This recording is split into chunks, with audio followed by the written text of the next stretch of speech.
Namaskar. Hello and welcome to P Guru's channel. I'm your host Sree Iyer. This is coming live from three different channels: Claws, Ganeshot, and P Gurus. Wherever you are logged in, please like this video. Unfortunately, General Rajiv Narayanan couldn't make it, but we have General Dushyant Singh and General Ravi Shankar. Generals, Namaskar and welcome to P Guru's channel. How are you? Namaskar. Very good. Very fine. Namaskar and thanks a lot. Thank you so much, General Ravi Shankar. We both talked about how to do this topic planning and things like that. We had a discussion. Why don't you set the ball rolling, and then we'll have General Dushyant Singh weigh in on this. So the post Op Sindoor version 1 paused, version 1. How are Russia-China relations evolving? By the way, in the morning, viewers, we gave you an update on what is happening behind the curtains in China, how the Chinese deep state is fighting amongst itself to find a face acceptable to everybody, that you can watch for the political part. Right now, what's happening? General Ravi Shankar, according to you, sir, you have a slightly different insight on all these things. You are an apolitical person in terms of looking at these relationships. Over to you, sir. Yeah, thank you. Let me set the ball rolling. What I'll do is, we all know, for us, one of the most consequential relationship is with Russia, right? And one of the most adversarial relationship is with China. But between Russia and China, they have developed a very strong relationship over the past 3 years. Now, their whole story is about global balance of power. They have a problem with USA, both of them, and it is continuing. It's only now Trump has come and trying to, change it, ununite them is what Trump says, all that. But the fact is that it's there. That's the first part of the story. Second part of the story is, look, about 8-10 years back, there was a talk of Russia, India, China triangulation, right? And when things were, the relationship between Russia and India were, not Russia, India and China were better, people spoke of RIC. And that almost seemed to be an extension or a subset of the BRICS. And the BRICS came about when our relationship was far better with China. And we are also in the same group in the Shanghai Cooperation Organization. So we have to face off with each other. I wouldn't say face off, meet each other across the table, everything. But yet, we are always suspicious of the Russia-China equation. Right. There's always that lurking feeling, look, will Russia stand by us when we have an issue with China? In some cases, it has succeeded. Some cases, it's not so great. We'll go into each of these, I'm sure, later. But I think largely we need to first understand the Russia-China relationship. So I'll come here with some facts, figures, and then I'm sure General Dushyant will have his own view. In fact, and then we'll take it up by topic by topic where we have to go. Because I think understanding this relationship between Russia and China is of great importance to us. So can I have the slides, please? I'll just go. Yeah, you see, this is the thing. How do we navigate Russia-China relationship post Op Sindoor? That's what the topic is. What do we do now? But let me put it, what I've written down below. It's also understood, despite the fact that there's a no limits relationship between Russia and China, there is also a feeling that they're in the same bed with different dreams. Right? So you have to navigate this relationship carefully. I'll get you some figures. You see, the China-Russia trade just surged after the Ukraine invasion. Okay, this is what it is. It gives you, Chinese imports, Chinese exports, and the overall. You'll see that the exports and imports are balanced. Why? Because China wants oil and gas, energy, and the exports to Russia have been electronics and goods and all that, and dual-use material. Overall, the whole thing has taken off. And the straight line, of course, is the time when the Ukraine war started. Then if you see, China is a key market for fossil fuel exports. Well, I expect a similar graph even for India. After all, it was Russia could sustain the Ukraine war only because of India and China. But we are now talking of that relationship. And then, what is something which we need to be concerned and we need to take note of is the increasing exercises between China and Russia. Look, despite all the bonhomie with Russia, we don't conduct so many exercises. In fact, we hardly conduct any exercises, right? And you see the number of exercises and you see the location. It's all over the world. So there is something which we have to take care of. Russia, Pakistan, uh, China, North Korea, Iran, in some form or the other, conducting exercises all over the world, which is completely antithetical to a Quad or India-US relationship, which we value more. So this is something which we have to understand. Okay. And then, of course, exchanges between students, China and Russia has increased. And surprisingly, Chinese students go to Russia, no one goes to China. Okay. Now, conversely, the dependence of China on Russian arms has decreased over the year. But the dependence on technology has gone up. Okay. For example, you can take this slide off, please. Right. So, these are the things which are in the thing. Like I said, there's the issue of global balance of power. You're talking of relationship which is rapidly expanding. It is opaque. It is very consequential. Why I've said global balance of power 2-3 times is, China believes that the global balance of power is between Russia, China, and USA. Suddenly, here we come and say we are also in the game. So how does it fit, right? And so many other things. And we should understand that Russia survived all financial sanctions thanks to China.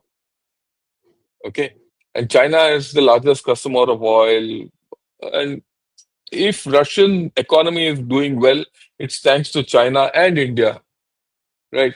In fact, the collaboration extends even to making movies and building base on the moon, space collaboration and all. But there are other issues, right? We'll come to that. We can discuss that later. But the question is, how do we navigate it? That is what the question is. Having understood, you see, the fact is that Russia and China can't do without each other, right? We, to a large extent, can't do without Russia. And to a large extent, we should have nothing to do with China. And especially after Op Sindoor, right? Especially after Op Sindoor, our equation with China is completely adversarial. I mean, that's the thing. Whether it is official or unofficial, the animosity against India is very high within China. So we are in this strange situation, and I would say, and we need to. And of course, our relationship with Russia has an impact on the relationship with USA. I'll take one more minute here before I'll close. We have to understand large part of the US stance against us, right, and for Pakistan in Op Sindoor is because of our stance with Russia. It's a Russia. payback. Yeah, it's a payback. It's a payback we've got.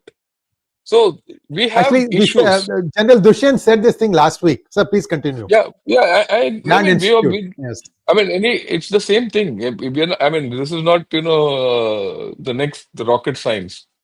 Yeah. This is common sense. Yeah. So I think I've spoken enough to start.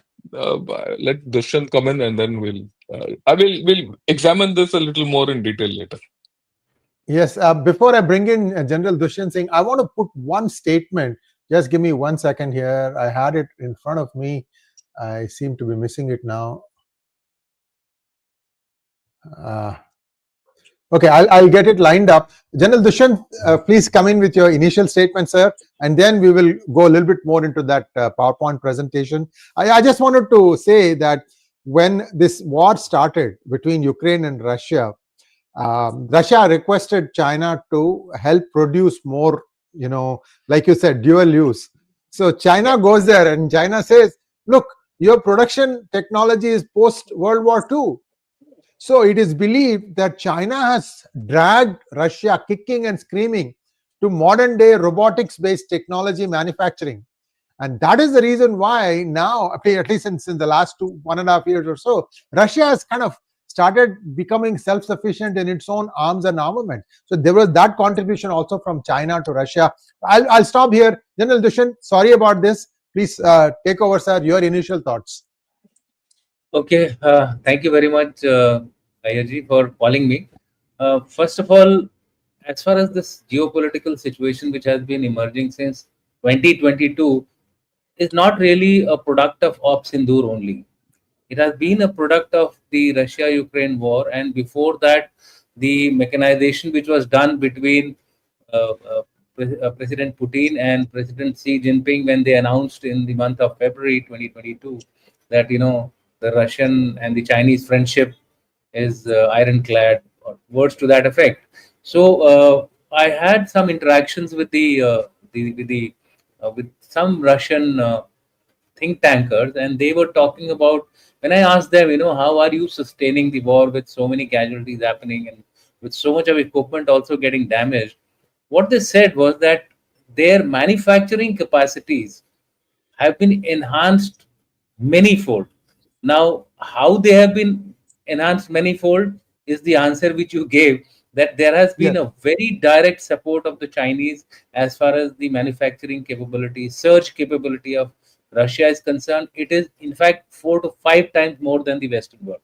And that is one of the reasons why they are sustaining. The second thing which I find that why Russia is getting more and more close to China is the facts which are mentioned by Shankar, which are related to economy and the dual use technologies which have been going to Russia over a period of time. The economy in specific terms, while in the graph you saw it, it's about $240 billion per year.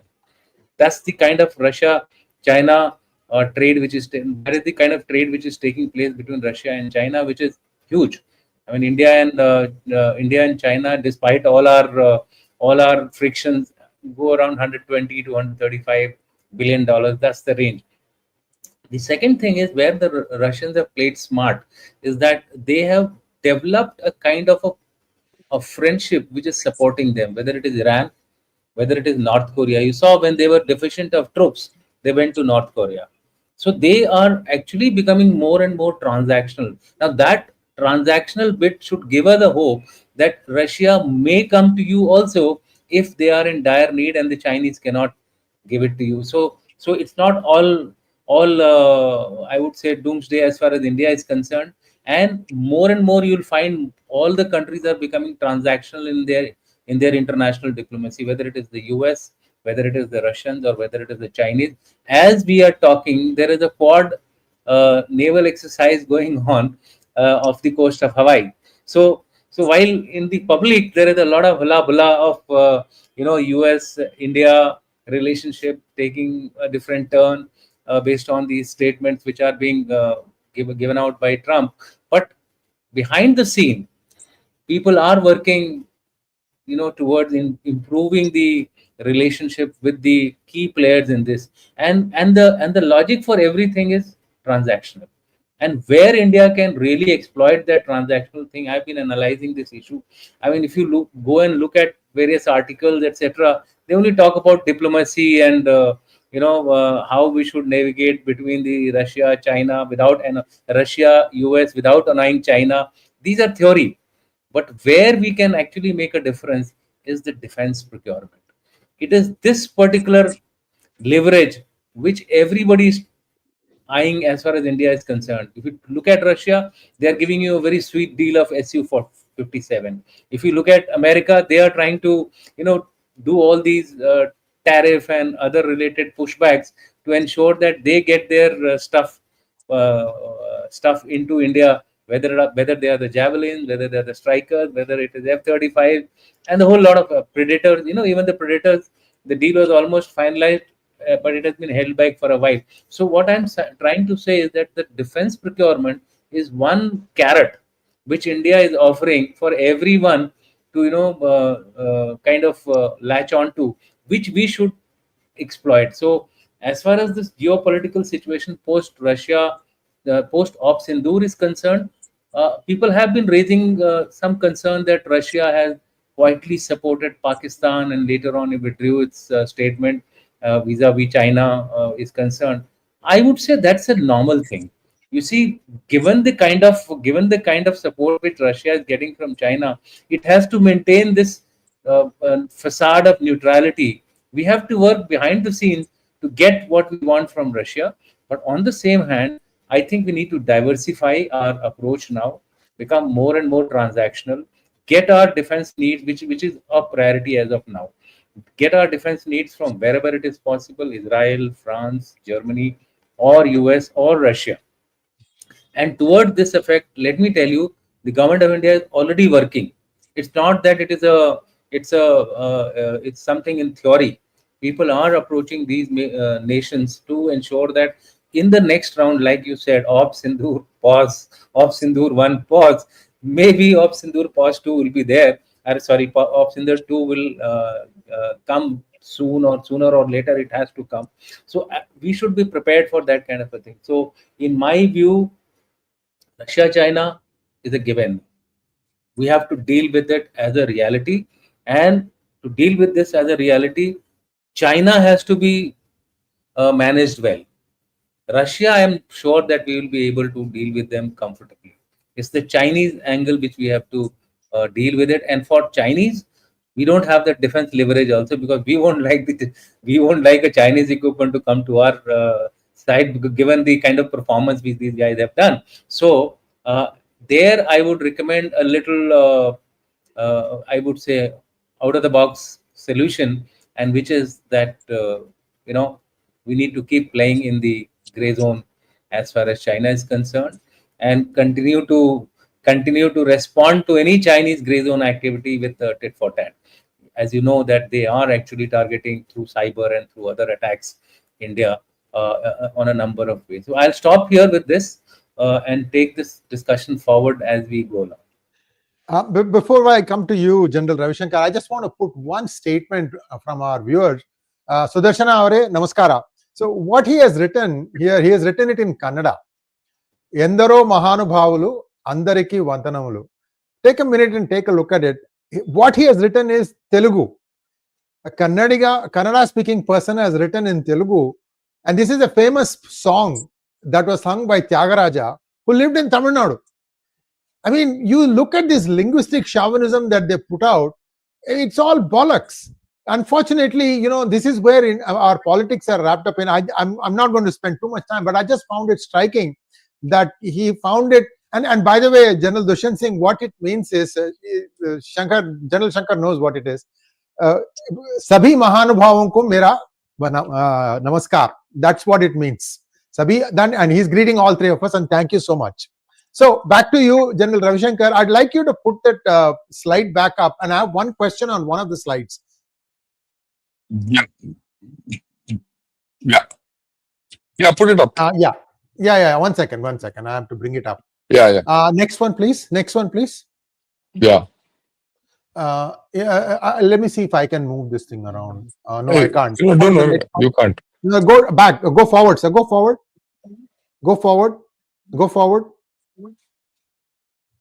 Next one. This one. General Ravi Shankar, if you look at the Russian exports, arms exports to China, it has been tapering off, and also the other arms also are going.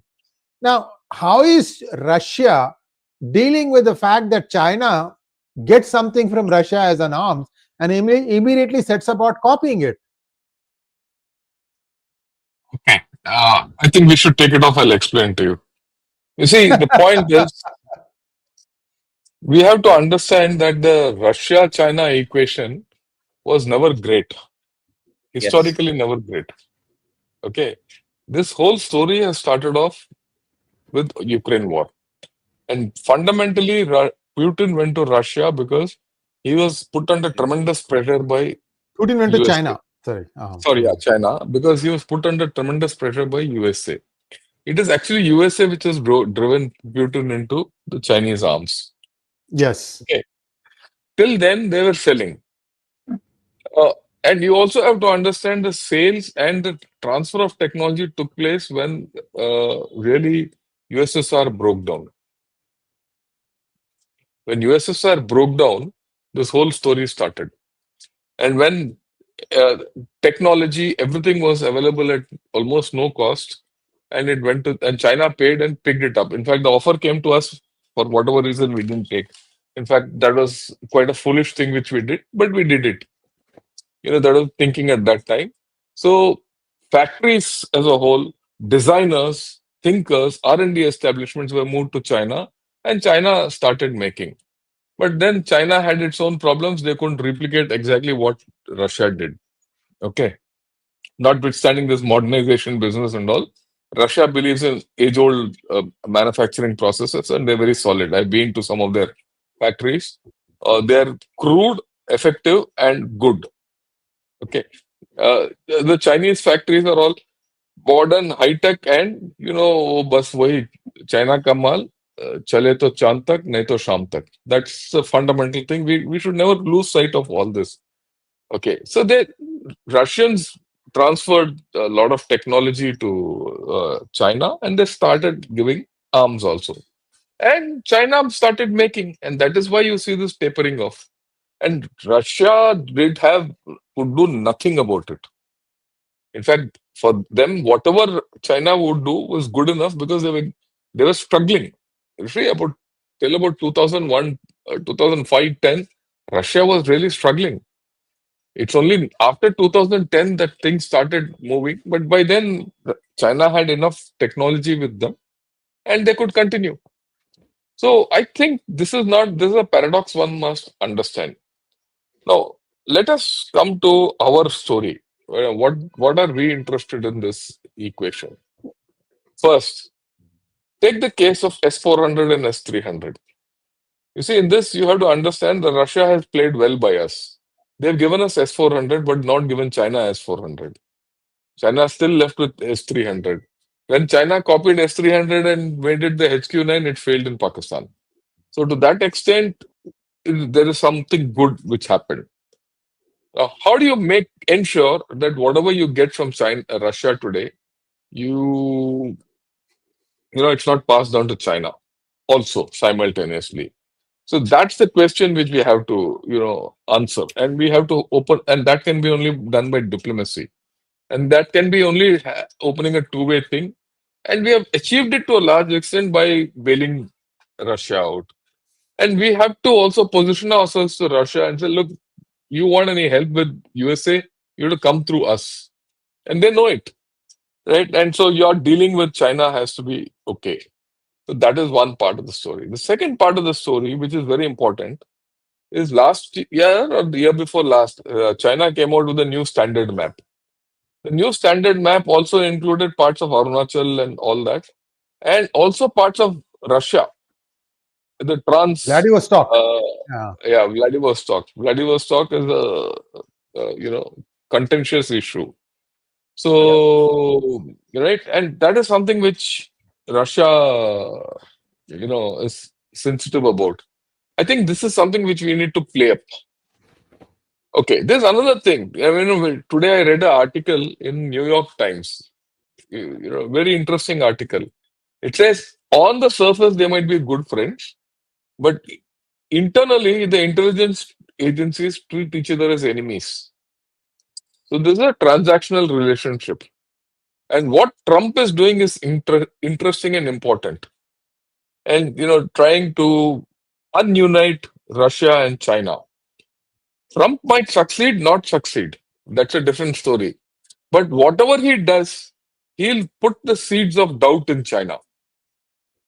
And that is something which we need to capitalize on. And that is where we also need to understand that we have to be transactional with USA. Yeah. Right? So we need to be transactional. There are times when we'll still need US. You see, you need USA to handle Russia on this front. You need still USA to handle China. Okay. You still need US market for us to take off our economy. Uh, Otherwise, economy won't stop. It will keep going up. It's a matter of only the rate at which it will go up or down. So this is something which we need to completely understand, right? And we have to handle this sensitively. So the next thing is, of course, the fact that how do you reduce the number of exercises which they are doing and all that. And we now have to probably tell Russia, look, their equipment and all that has not done well. So why are you going militarily with them? I mean, we'll have to do a new track with Russia. But will it work? It might work, might not work. The next thing is this business which people keep talking, Russia, Iran, China, North Korea, that thing. We can play on that. We have a good equation with Iran. So you go to Iran. So is there a case for us to develop, some kind of a relationship, Russia, Iran, and India, and keep China out? And China is worried about Russia and in Iran and India's closeness. China is worried about Chabahar port. So you have to play this game. You know, you will have no definite answer, but you have to continue playing this game. You have to continue playing on the Russian fears of, the border, everything. So this is something which we have to play smartly. And if you don't play this smartly, we will be, missing the bus.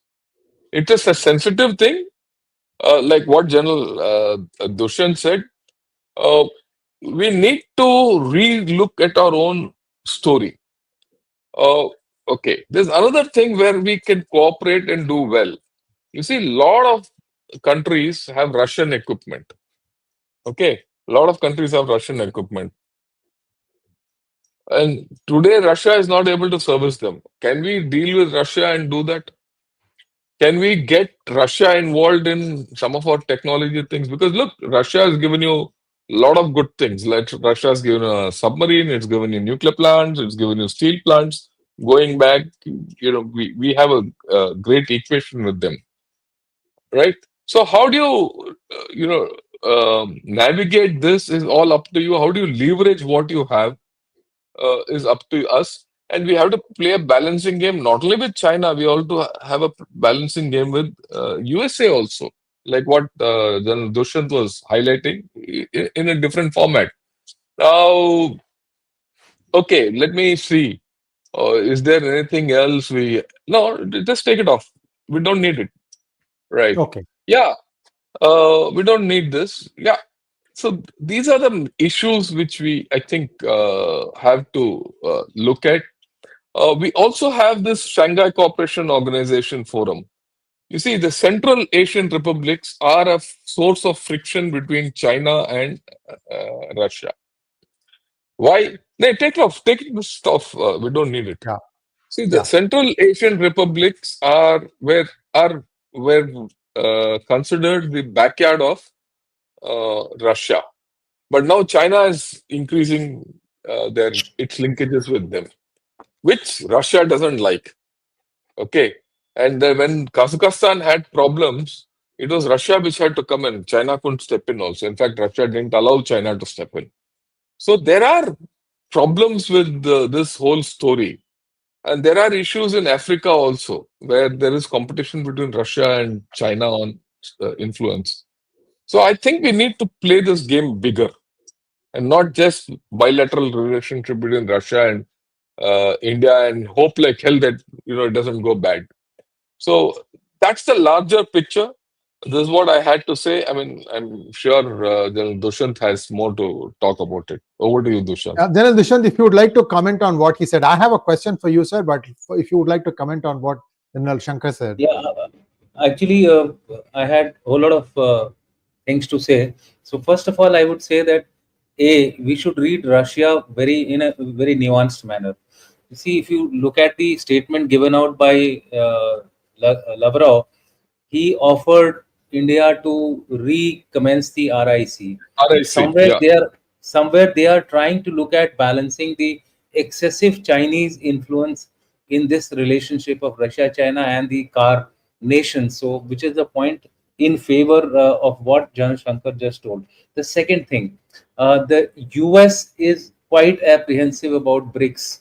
Now, if the US is apprehensive about the BRICS, now this is something which we should leverage as far as the US is concerned.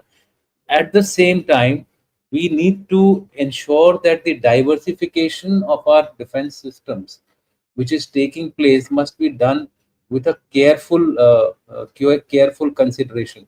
S-400, for example, now if they get proliferated to the other countries and indirectly comes to Pakistan, now that will be a kind of a concern to us. So we need to keep playing up with the Russians to ensure that the technology upgrades or the level of technology of S-400 which goes to these countries is not that which we can't counter in a future conflict.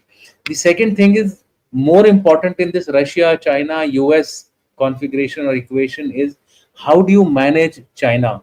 Now, I would like to here highlight that we are somewhere reacting to the Chinese gray zone. Why can't we start our story of the Tibet reclaiming? Now, Tibet reclaiming, there are a number of organizations in our country which are trying to revive this. They're not getting that right kind of funding. They're not getting that right kind of heft to ensure that the Chinese are also kept at tenter hooks. So we only respond to if they have named some places in the Chinese, we name them in the Tibetan language, etc. It has to go beyond that. It has to go beyond this reactive method of countering the Chinese. We have to start our own narrative. Dalai Lama is going to have his birthday, 90 years old. What are we going to do with the future? I don't see any movement taking place on that, whether by any think tank or whether by anyone. We have a lot of leverages, we are just not utilizing it. That is the way to manage Chinese as of today. Otherwise they will continue to keep sending these what tidbits to keep troubling us on the borders as also diplomatically. Then the next issue which I wanted to highlight was that Indo-Pacific, we suddenly just got quiet about Indo-Pacific. Why? If the US has to be managed, then the Indo-Pacific has to come back into fore. If Indo-Pacific has to come back into fore, if they are doing exercises all over the world, let's also start activating our Malabar and activating all our other exercises. Navy was not employed in this Op Sindoor. They are at large, at totally free.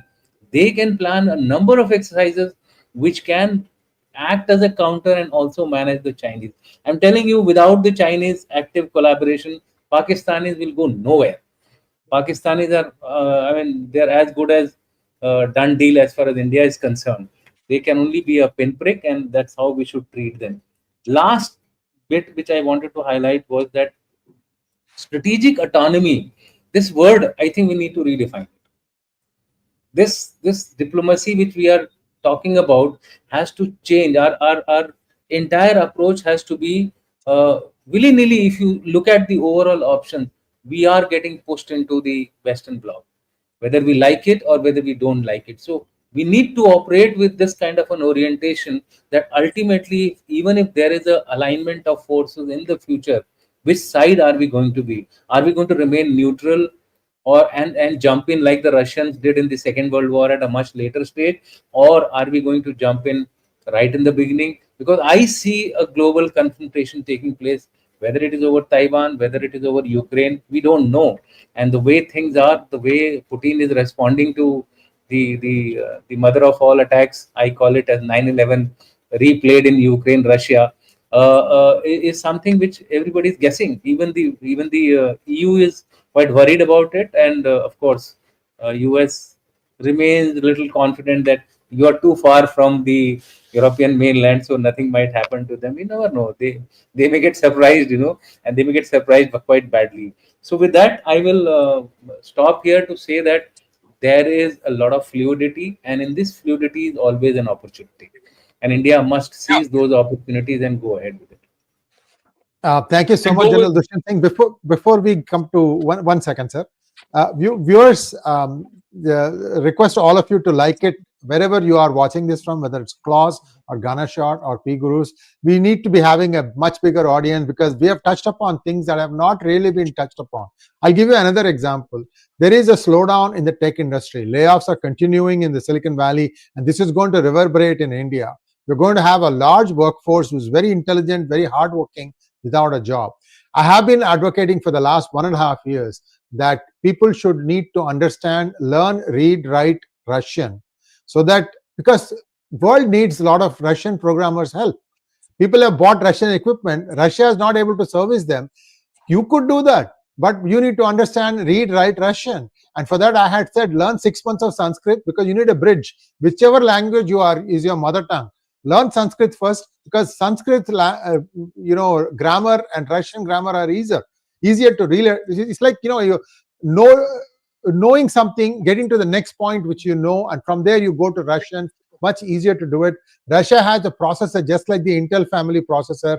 You just need to. So that means you know the basic stuff in the sense that you know the hardware that you are dealing with, but you need to understand how to do the software changes and manipulation. So my request to both of you gentlemen, how do you see this market? That is, you alluded it, like maintaining Russian equipment all across the world. This is also one such core critical requirement, and Russia has a lot of rupees to spend. look. I'll Let go me get to to General Ravish. no, no, Yeah, no. Let me talk of something else which sure, sure, Dushyant sure. spoke, and we'll come back. Like what he said. See, just 2 days back, yesterday, I did this Future of Tibet, and India has to start something big in Tibet. It's not just naming places. That season has gone. Okay.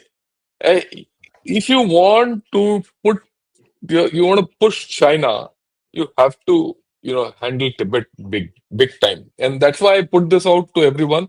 All of you can have a look at this. And, again, those who are in P Gurus, who are in, Claus, whatever channel, have a look at it. I did a pretty detailed one on this. And I go 100% with what General Dushyant says. The second thing, you see, this is a triangular relationship. How do you handle, how do you navigate the Russia-China relationship? While we have an equation of friendliness with Russia, we can handle China on our own. Please understand this. It is not as if China is God's own. You need a lot of information for that. You have to start an information campaign. In this thing with Pakistan, there's so many holes which have come up on which we can talk. Right.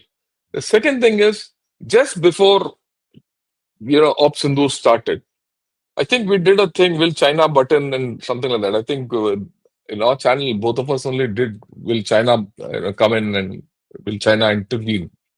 And you found that China couldn't intervene. They supported Pakistan, yeah. But there are issues. China needs India. Please understand, there's a dependency of China on India. Correct. If everyone, right, and that is something we're not exploiting. You're not playing China. You're not playing China the way it should be played. Okay. As much as it is this thing, there's a limit to what China can do with Pakistan. What is that limit? Actually, that limit has come out in Op Sindoor. This is my submission. Why? Precisely why you started this whole story today. You first said you spoke of Xi Jinping and all that. There's a mess in China. And I've spoken of this also in a video called Where is He? Where is Xi? And I explained the complete Politburo, what's happening, Wang Yang coming, and there's a bloodbath on in China. There are 3 generals who've been killed. I've never seen China in such a mess after the Gang of Four were, sorted out. From then to now, today China is in that state. One doesn't know whether Xi Jinping is in chair or not. So, are we, navigating the India-China relationship in the right manner? So that Russia gets confidence to say, okay, I know how to stop him.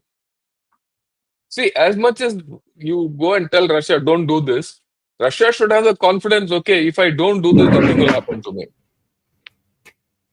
So I think the reverse of this is also a very important thing. Now come to arms sales and what you said, Russian equipment and all. I will take it one step higher. I'll take it one step higher. What has uh, Sindoor taught us? What has Sindoor taught the whole world? Indian arms are good. Indian weapon systems are good. Indian make is good. Make in India is good or and cheap. It's not only good, it is cheap. It is battle tested. It's not only battle tested, even Chinese weapons are battle tested, but they have failed. Our weapon systems have battle tested and have succeeded. And this is something which we need to, maximize on. We need to maximize on MRO in a big way. MRO is not only for aircraft, MRO is also for ground systems and many systems. And in this, can we partner with Russia? Can we partner with USA? Can you find new markets in the East and the Middle East and in Africa? Like I said, the global dependency on Russia is still high. And Russia is not able to service them because it's stuck in its own story. So then what? Okay, the next thing is there is some effort to, get the Ukraine war to a closure. Okay, there is some effort. Which way it will go, we don't know. But isn't it time for us to say, yeah, let's help them out to reach that solution? We have not done anything about it. I know it's a bugger's model. There are a lot of angles in EU, there's a lot of angles in NATO, there's a lot of angles with Turkey, there's a lot of angles with USA, and all that. At least now you step up to the plate and say, look, let me help. You've done your bit. Let Modi ji go to both and say, भाई अभी वो युद्ध का time नहीं है, बंद करो. मैंने भी बंद कर दिया, तुम भी बंद करो यार. You have to start something new. You can't say, मैं वही बैठूंगा, Russia should not go to China. Why will Russia not go to China? It will keep going to China if you don't wean it away. Are you making... Look, historically, I wouldn't say historically, if you go back 20 years back, Putin made this thing. He said, you include me also part of NATO. Putin has gone on record to say, include me in part of NATO. Put me in EU. Why do you want to have this enmity? Okay, can you facilitate something halfway there? I mean, you have a lot of leverage, which we are not using. As a nation, at times, we are stuck only with Pakistan. इससे ज्यादा हम देख नहीं सकते. These idiots who are there, ignore them. Yeah, you are 10 times their economy. Today morning only, I had a thing, of how to deal with, the new normal which we are dealing with. What is the new normal? I mean, let's talk of the new normal between Pakistan and India, because we're still in Op Sindoor season. World Bank report, it says the incidence of poverty in Pakistan has gone up by 45%. Can you imagine 45%? The incidence of poverty in India has reduced. In the past 10 years, in the period of this report, the same report, the number of people whom we have lifted out of poverty is 269 million. Can you imagine this figure? 269 million. 269 million is one Pakistan plus Sri Lanka, maybe. I mean, what are we talking of? Why are we talking of this idiot called Pakistan? Buka nanga. उसको पानी बंद करो और चलते बनो यार. वो चाहे उसको US, let Trump go and do what he wants and give a little money to Baluchistan. Baluchistan will do everything for us. Baluch people and TTP people will do everything for us. You don't have to do anything. Then you concentrate on... I think we need to now start doing a different thing. You have proven your point. You hit him hard. Now it is coming out. It's not 11 air bases where you hit him another 10 air bases. Whether he's manufactured it or not, he's agreed that you hit him, no? So it's not 6-0. It will be 20-0. They say na 6-0 Rafale. It will be 20 or infinity 0. There's a difference. Okay, you challowed a train to Kashmir. End of story. Kashmir is gone for them. Finished. Trains have their own bloody way of connecting people and changing things. Right? Can you think? I mean, we are not talking of all this. Why we? That's the way I look at it. I think we need to now. Op Sindoor has put us into a new normal. That's a new normal which our Prime Minister has said. We are on a new normal. And that is why I suggested this topic to you. This entire business of Russia, China, India, we have to think differently. And I'm glad that so many questions have come out. I mean, this is what I thought I'll put across. Your views and, of course, Dushyant's views, and then we can take probably questions. Yeah, I don't have anything to add. General Dushyant. Well, I think I tend to agree with Jan Shankar. I would give a one-liner comment that let's change our game now. The Yeah. game has to be more proactive. The game has to be both over the table and under the table. The world will listen to you because you have some heft. When I said that, use defense procurement as a leverage, one must get the message. Yeah. I am now talking of defense procurement as a gray zone initiative. You're getting It my is point? not only gray zone. You get something from country A, the country B starts flapping around. Something we Yeah. should do, something we should, because if we are good at it, then we can play around with the people what they want them to do. If they want to promote their defense industry, give them a little bit of dana there, right? And if the Russians want something, start a joint venture with them. That is the way the other guys will start, reacting to your Yeah. mechanized missions. So I think we Yeah. can take on the questions. Yeah. I have one last point to make. You see, remember what happened day before yesterday? Till day before yesterday, all of us were saying, "Oh, will Modi ji go to G7 and all that?" Oh, Mark Carney rang up and he told Modi, "Yaar, aa jao idhar. If you don't come, we won't go anywhere." And despite the fact that Khalistanis and everyone are making a lot of noise, Khalistanis, Pakistanis, and all these buffoons are making a noise in Canada, Carney has said, "You please come because without you, this G7 is useless."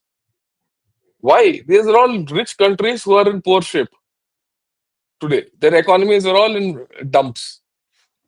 They need India. With the way things are going with China, the only alternate to China is India in scale and size and shape and population.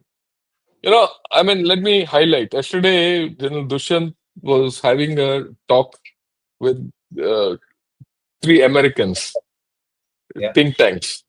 Okay, he was talking. So one of those Americans,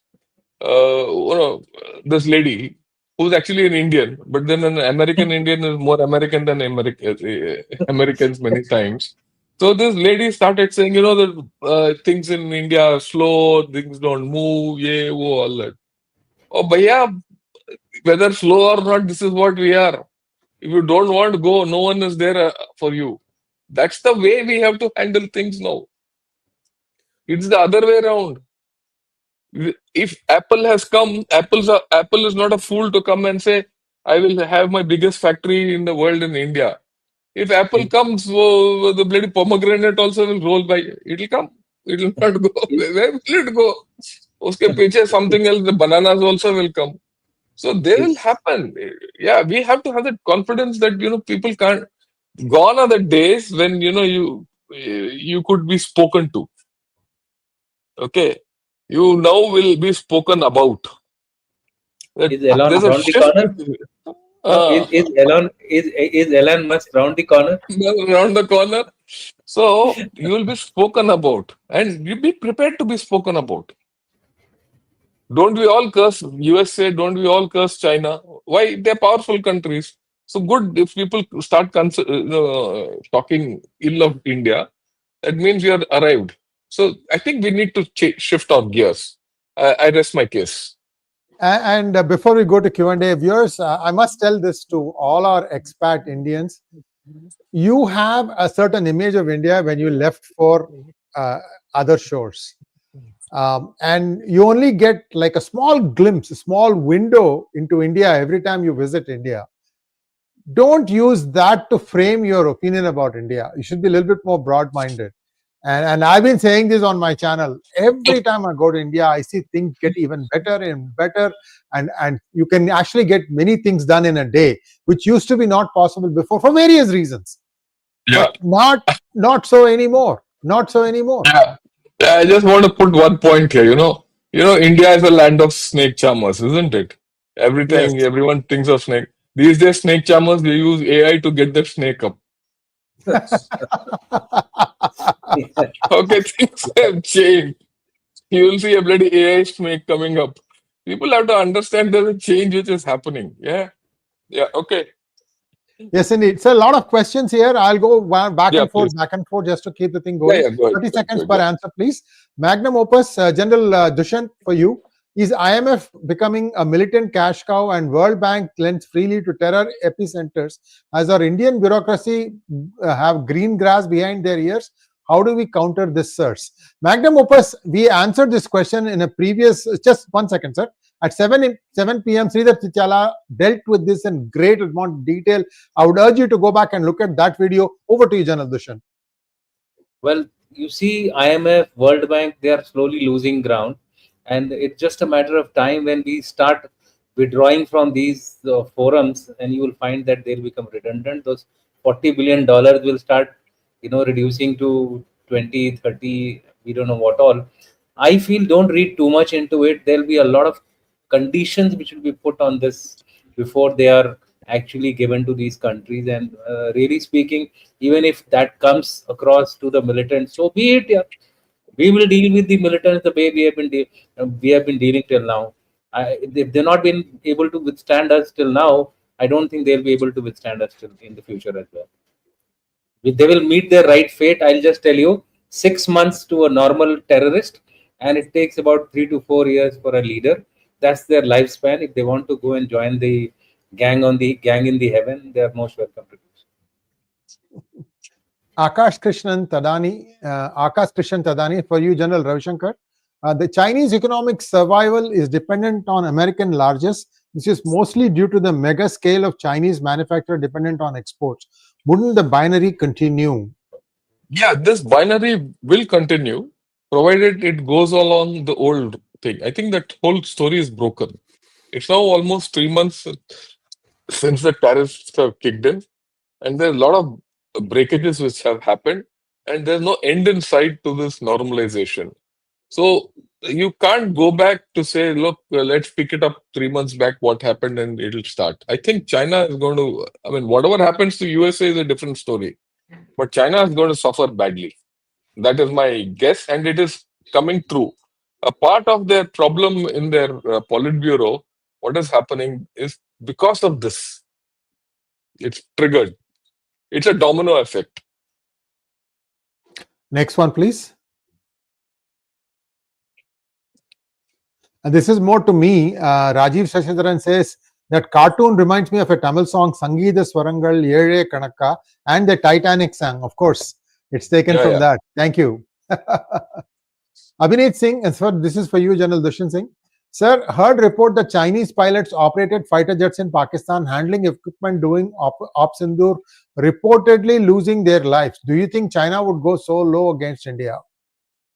Negative. What is happening is the Chinese would like always somebody else to test their equipment and die for them. I don't think the Chinese would put their life at stake. Whatever you are hearing, it is just a figment of imagination. What they have definitely done is they have exchanged officers in their headquarters, whether it is the GHQ of Pakistan or whether it is the Western Theatre headquarters in China. Both have officers exchanging, essentially to keen for advice and any technical help, not piloting. Definitely not. Yeah, I agree. And only thing, the Chinese ambassador to Pakistan, I believe, was in the GHQ till 10th morning. After that attack by India, he also went home. Maybe he was afraid the next bomb might have this address. Rohit Kiran, this is for you, General Ravishankar. How do you see the position of Russia in India-Pakistan conflict? Because Russia has been silent in Operation Sindoor and has not condemned Pakistan in open. And what is Russia's interest in Pakistan? And Russia has got very little interest in Pakistan, except with Afghanistan and all that. Okay. And they've just kept quiet. You see, let me put it this way. The way I look at it, this is a mistake of our strategic communication. Before Op Sindoor started, you had about April 22nd to 7th May. We had about 2 weeks. In this 2 weeks, while we kept saying terror, terror, terror, we didn't condition anyone as to what the story is. I think that's one of the mistakes which we did, and we need to understand. We didn't put across our point of view to many people, and this is coming out. A lot of people are writing about it. A lot of people are talking about it. Uh, After the event, you're sending delegations all around. Maybe before that, all our embassies, if they had spoken, our ambassadors were briefed on the gravity of the situation, and if they had gone and spoken to the respective countries, things might have been a little different. I think the same thing with Russia also. That's how I leave it at that. That's the way it's our mistake, maybe more. To be fair, India is ramping up its strength in all the embassies. Sir, about 3-4 years ago, I noticed how much overworked the staff was in Yeah. many of the consulates. Now, what has happened is, for example, in 2023, I think, they set fire, the Khalistanis set fire to a small facade of the Indian consulate building in San Francisco. They took a video also that we are doing this. They tried 3-4 times. Finally, they succeeded. Now, India has a much better consulate. It's got restricted access. You can't just come in and do all these shenanigans. So, India is putting together a thing. The next stage would be for the foreign, for the embassies to be a little bit more proactive. They're trying. I can tell you the difference is there. I've been engaged with many of the people working in various, consulates across the world from India. I'm really happy with the way it's going. Of course, like it goes at India speed. It doesn't go at light speed. Let me put it that way. No, it's not a matter of consulate doing the work. Consulates will do the work. This is more of a problem, a policy issue which starts here. We should have empowered the consulates to do what they do and directed them as to what they are supposed to do. Yeah. And done, managing the whole situation to say, look, this happened and this has come from Pakistan, and we'll do what we have to do. And then if you had done it, then things would have been a little different. I think we missed the step there, and we should know when we have made a mistake. Actually, two countries where India needs to really, really do this kind of stuff is Canada and United Kingdom. These are the two places where India needs to really, really up their game. United States, Yeah. I think they're okay. It's not that bad. The NRI community is very robust in United States. And just my 2 cents. Let's go to the next question. Abhineet Singh, this is for you, General Dushyant Singh. Do you think there's a possibility of a pact or agreement between India, China, and Russia in the near future, sir? Kindly guide. The RIC, same thing. Yeah, you see, this, if it takes place also, it will be a very, very limited cooperation on limited issues. But you cannot rule it out, given the fact that Russia is pushing for it. India may just use it to counterbalance the West. Next one, please. Ina Mina Dika wants to know, Namaste, sirs. Why India play hard against Turkey but soft against Malaysia? Both publicly supported Pakistan during Operation Sindoor. General Shankar. Look, it's a matter of policy. Who played hard and who?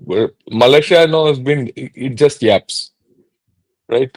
There's nothing significant support which Malaysia gives to Pakistan. Okay, so you can ignore it.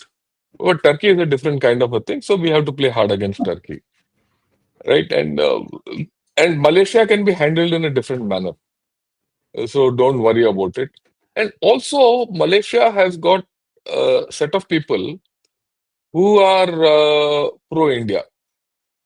Unlike Turkey, so the equation with Malaysia is slightly different. You have to handle it differently. You have to do good cop, bad cop with it. So that's how it is. And Malaysia's capability to influence is very, very limited. In fact, zero. Very limited. Zero. Zero. Next one, please. This is for you, General Dushyant. Sir, you often say West is anti-India because India is rising. But when Russia didn't oppose Pakistan in UN and Russia-Pakistan collaborating in steel, I think this has been found to be false. Also, Yeah. India, China go for our war. Will Russia help India or China? Okay, this is a question which is hypothetical for the future. What I can tell you is that currently Russia is guided by two major factors. Firstly, is that it's fighting its own war, for which it requires China's support, both from the economic point of view and also technological point of view, and for getting the necessary surge during the war. So, therefore, it is just playing a tactical game. Don't worry, in the long run, Russia will remain with India.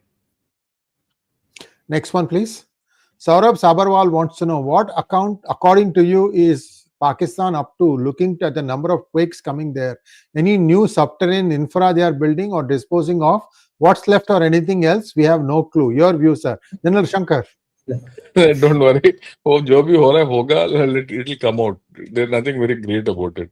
If something General collapses, let Dushyant. it collapse. Your view, sir. I would just like to tell, yesterday also this question was there in one of the podcasts which I was doing. Just lay off this thing here. I mean, just leave this nuclear angle Yeah. out of the Um, discourse, out of the discourse. If something is taking place, the world will take notice of it.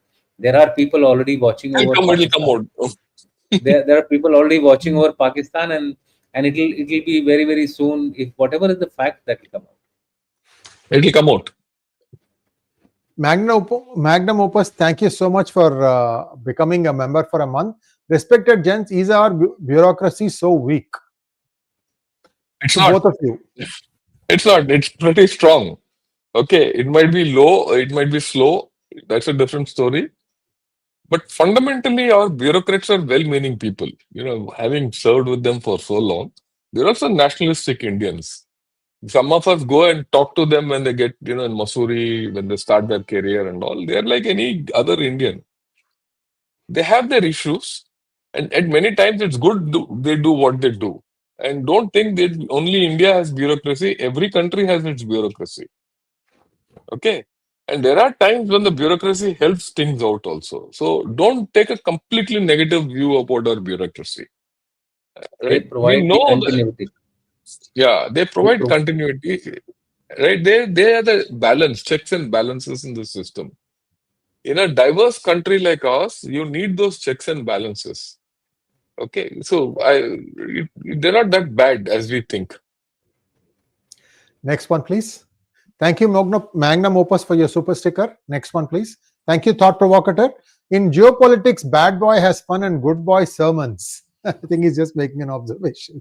I have a point on this. You see, in normal geopolitics and international relations, we always have diplomats, right?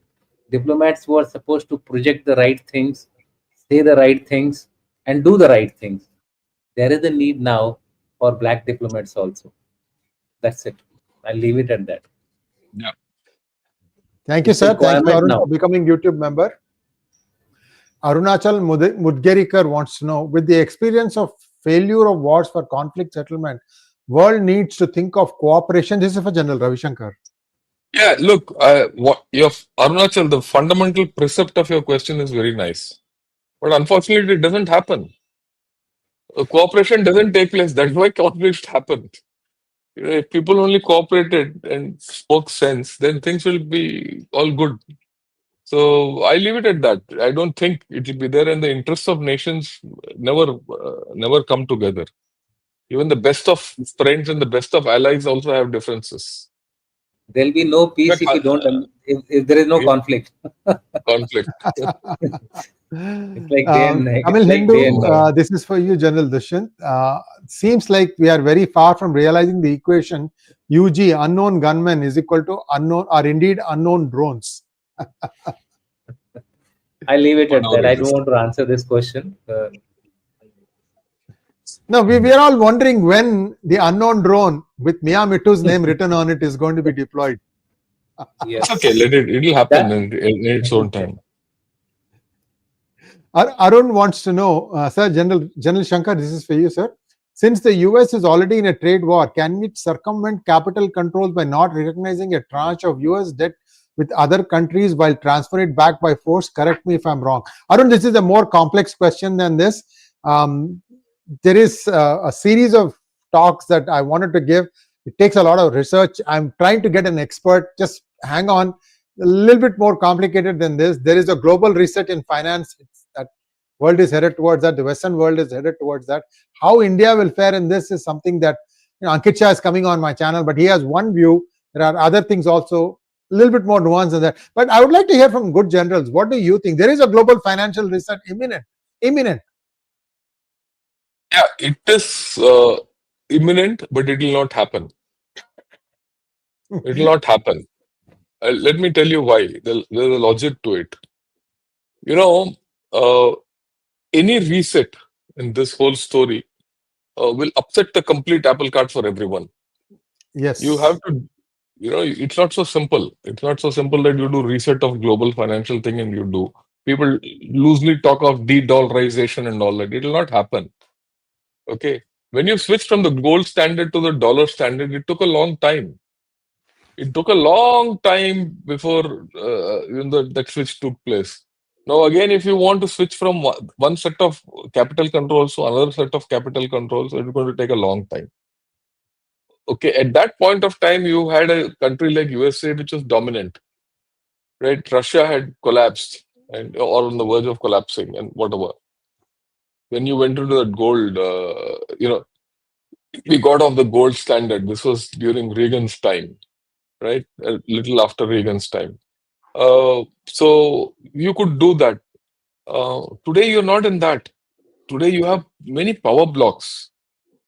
In all these power blocks, everyone has his own interest. US has the power block of its own. NATO and EU, EU is in a swing of its own. Russia has its own way of looking at life. China has its own way of looking at life. The global south has its own way of looking at life at this point of time. There's not a single dominant country which can thread this through. To add to all this confusion, Mr. Trump has made the scene even worse. So it's not going to be easy. It's not going to be easy. People will talk. All these financial chaps will talk. Who'll agree? Who'll agree to the new set of rules?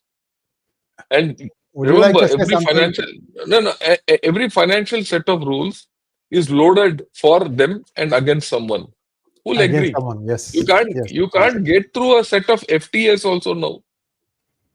The FTA with USA, we have been talking of it for the past 8 years. Actually, we have not got through. What are we talking of? Setting global rules? Yeah. I General feel Dushyant? that there will be the first people to be first bodies to be affected would be the global financial commons. Those will start disintegrating into regional commons or regional financial mechanisms. But overall, I think it will take a long time to really transform into a totally new system, unless, and that's the big unless, is that crypto suddenly becomes viral. I don't know what is going to happen with that. But till then, I think we are going to see more of this, except that the global commons of the financials, they may start losing the clout which they had. Even the FATF, etc.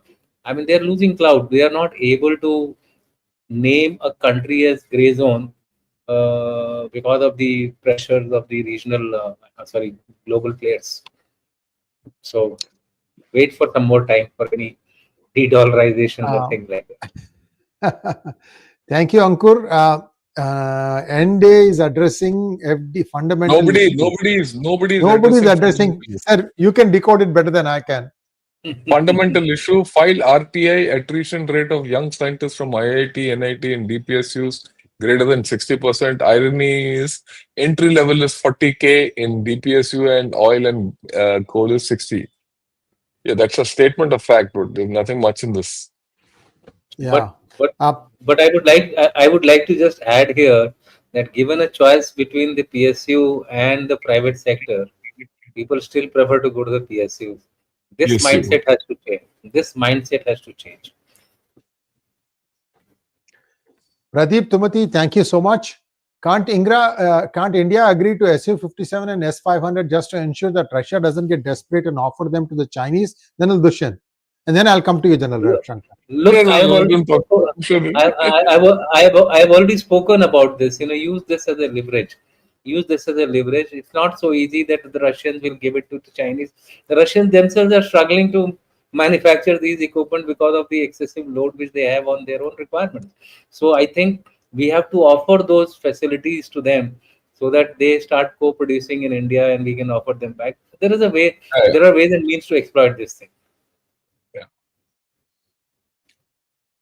Prakta Srivastava, Prajakta, I don't know how to say it. I'm so sorry. Super sticker. Thank you so much. Prajakta. Pujit, thank you so much. Sirs, what would be the expression on the face of our adversaries when, despite all their obstruction, the progress graph of India keeps shooting upwards? Here, I'm also including the 0.5 front. Bas dekhte reh gaye, kuch nahi kar paaye. Both of you, gentlemen. Yeah, that's what I told in the beginning, isn't it? See, India is unstoppable. You can't stop India. And there are very good reasons. I'll give you one reason. You see, Germany, Japan, South Korea, China, all these are producing economies. And they have to go and sell in the West and USA and the Global South. Global South, they don't get much remuneration. Or in India, they have to come and sell. These are the places where markets are there. The thing is that USA weaponizes its market and it can do it very well. It's like it's doing for the trade war. And hence, it can twist everyone's tail. It can twist the German tail, South Korean, Japan, and this thing. Remember, if you go back into the 90s, the Plaza Accords were imposed on Japan, and Japan's economy collapsed after that for a long time. It was done by USA, right? Why? It's the same thing. Someone is producing, he is not able to consume, someone else has to consume. Okay, this is the problem. In our case, we consume. What we produce, we produce. It's not as if we don't produce. Our case is not even like USA that they don't produce anymore. We produce. We produce for ourselves. We produce our own soaps, we produce our own toothpaste and everything. We produce our own trucks, everything. It's not at scale. That's one. And it's not probably the latest technology, but it is good enough for India. And then we consume. So we are a market where everyone has to come and sell. But thing is, no one can control us. There's no country, including US or anyone, who can say you can, twist your market. So as a result, our economy can never be tampered with. And this is a fact. This is a historical fact. Our economy has grown, whether there was a drought, whether there was a tsunami, whether there was a war, there was whatever you call it, sanctions. We've gone through sanctions, we've gone through X, Y, Z, everything. Our country has to grow. Our problems are largely internal. Our internal problems are not 0.5 and all that. That is nonsense. Okay, let me be upfront about it. There's no 0.5 and all. This is the imagination. Our problems are our own regulations, our own issues of environment and all. Because if you do unlock all of them too fast, we will suffer. We are a water-starved nation. We have to resolve our water. We have done great, but it takes time to resolve all this. So I think our problems are within. We need to put in better systems internally to progress faster. But we will get there. And that's what scares people. You have to understand this very clearly. It scares people. That is why people say, look, what do you do with this country where you can't influence its elections? You can't influence its economy. It has got a strong navy. It is unassailable from all around. So there is a problem which, people have with us. They can't stop us. This is something we need to understand. Simple example, go to a mall and go into the website and go into an Armani exchange outlet. There'll be none in Armani exchange and the west side mall will be full. So it's as simple as that. Tata West Side produces it, sells it here and sells it in large numbers. Yeah. Thank you so much, gentlemen. It was a wonderful session. And viewers, please like, share, and subscribe to whichever channel you are watching from. And we'll be back again next Sunday, 8:30 p.m., hopefully with the full squad of General Rajiv Narayanan also. Thank you, sir. Namaskar. Thank you. Much love.